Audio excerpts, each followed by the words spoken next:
I said he better not start making out. What? And that chunk to him. Seeing Yuta's domain, it was kind of nice. We're gonna rate it. 1 through 10. Let's get right into it. So, chapter 250 is on the way.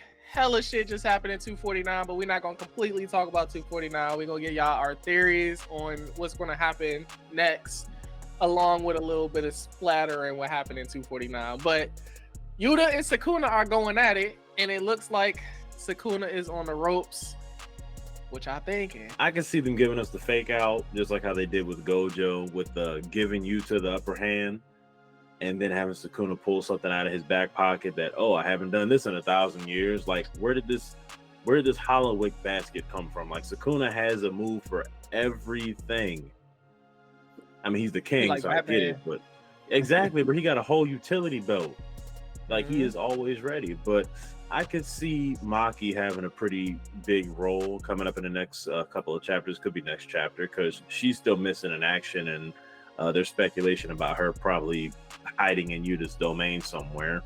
So this might be a Yuta, Rika, Yuji, and Maki jumping Sukuna kind of situation. I didn't think jump him in the domain, but that does make sense because she doesn't have any curse energy for him to sense, and if he's too focused on Rika, Yuji, and Yuta, she could just pop up with hopefully like some tool that would actually damage him significantly. Because we saw Yuta's blade ain't did nothing. My boy Sukuna was like, "Oh, that's cute. Well, let's get this knife out the way though." It gave a straight punch to Rika. You know, I was like, "Oh yeah, this he ain't doing much." He did scratch him though. Give him a little scratch on the eye, you know. Cut his eye. A little bit. I like seeing stuff like that when the swordsman, who's not really a swordsman and just carries around the sword, kind of gets done dirty because he's not really a swordsman. I'm not going. It's like Sasuke with the sword. Like, you don't have to use the sword. It's just there as like an extension of you, but you're not really a swordsman, because anytime they run up against a swordsman, they get done dirty, like Sasuke versus Killer Bee. But, you know, it was nice to see you to get done dirty, because the sword is really just this weird extension to make him look a little cooler. His sorcery is what we are really looking forward to, not the swordsmanship. Oh yeah, I mean, technically, I think he gave him the sword so he can learn how to use curse techniques, right? How to use his curse energy first. In the beginning, yeah. To imbue Same thing like Yuji and his little baby blade. With the blade, yeah. It kind of makes sense. The baby blade. Yeah. That's all it is. It's not really useful. You pull up. It's like, let's see how you're going to get rid of this. But what y'all think about Yuta's domain? The mutual love? Is that the name? I feel like it's ironic because it's against what Sukuna stands for, as far as love and all that. It's the opposite of good point. Like, for Yuta to use something like that and potentially do what the number one sorcerer couldn't and beat him alleged. You know what I mean? Between him and Yuji, they both were technically are the main characters. Yuta was supposed to be the first one. It would kind of be ironic to beat him with something that we have been saying for a minute about, like beating him with love or love in general, or, you know, him saying that you don't have none and all that. I feel like his domain alone, the name of it was, I feel like, why it was named. It's an interesting name, but I don't. Versus, that's all I'm saying. We don't need to be seeing what he did in the movie. I said he better not start making out. What? And that chunk to hit him with another attack like we saw in the movie. Go kiss Rika. We're going to show you real love. Come on, man. It's not going to work. Sukuna already broke out of it immediately, unless he's in the. He's still in it. Oh no, he's still in there. He got to use the hollow. The swords are all around him. He got to use the hollow wicker basket to stop his one hit technique or whatever. Or because if he doesn't, he'll what's it called? It's the same thing that the hollow wicker baskets came from the Kashima. He did it too. So it's like I think they're saying that Sukuna's see techniques can steal him technically, or use him because he can see him or whatever. So he's Kakashi. Not really. Not really copying. Like Yuta kind of does the same thing, right? Copy.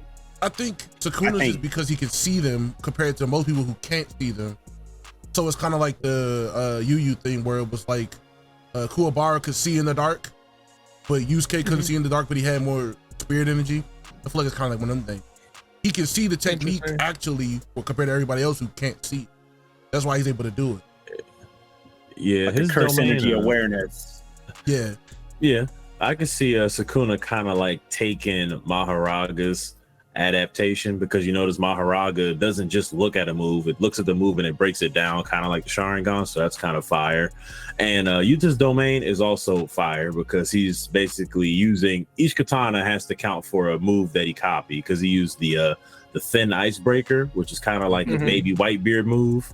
Like he basically cracked the atmosphere, or the sky, and he got to pierce the hollow basket, and he still hit Sukuna in the eye, even though he has that protection up. So that's pretty solid. So it makes me wonder what else are we going to see in that domain that he copied, because it doesn't take much for him to learn, apparently. That's a good point, because he is still using Limitless for his curse energy technique in that when it's was copied. So with him having to do that, still hitting Sukuna with the wicker basket, and now Yuji playing the fact that he can attack the actual soul, I mean, it does kind of put Sukuna in a place where he's going to be limited on his movement. I don't think that's going to keep him in there for long, because like you just said, he noticed that Sukuna was starting to get his regenerative ability back. So it's only a matter of time before he also tries to break out by probably challenging with his own domain expansion again. But that's what it said. He got one more time. He's getting back to a point where he'll probably be able to do it at least one more time. Yeah, that's why he didn't do it against him just now. He did the hollow wicker basket instead. So yep. Overall though, like, are we thinking that Yuta is actually going to be able to kill Sukuna, or is Sukuna too prepared and equipped? Is there a possibility? Does anyone think that Yuta is actually going to be able to do anything, or are we going to continue this continuous onslaught of everybody tagging in to fight the king? I think what's going to happen is that they're going to be able to hold Sukuna in there and probably do some more damage to him, but I don't think that they're going to end up finishing him off. I think that since they kind of foreshadowed, he's getting the energy to be able to use his domain expansion, it's going to get to a point where they're like, oh, we're so close, I can go in for the finish. And then Sukuna's going to be like, time is up, hits them with a domain expansion. And that might be when we see Yuta's end. But because he's only able to use it that one more time and does get to finish Yuta, maybe that's where Maki could come into play, like you said, where she gets to come in and finish him, or like hit him with another move that will badly damage him, because he's caught off guard now that he used up his last domain expansion. Bro, I'm calling it. Yuta's gonna die, and he's gonna hit him with the "you got it from here" moment, just like Nanami, just like Higuruma is gonna happen. And Nabar, he's gonna die with some parting words to Yuji. Like, even though I only known you for like 2 months, you all right with me, man. I think we'll leave it at that. You guys let us know in the comment section down below. What do you guys think will happen in the chapter 250 of Jujutsu Kaisen? Do you think Gojo's coming back? Do you think Sukuna's going to keep taking numbers and rating characters? Or do you think everybody's just going to die and Sukuna's the last man standing? Let us know in the comment section down below. We'll catch you in the next one. Peace.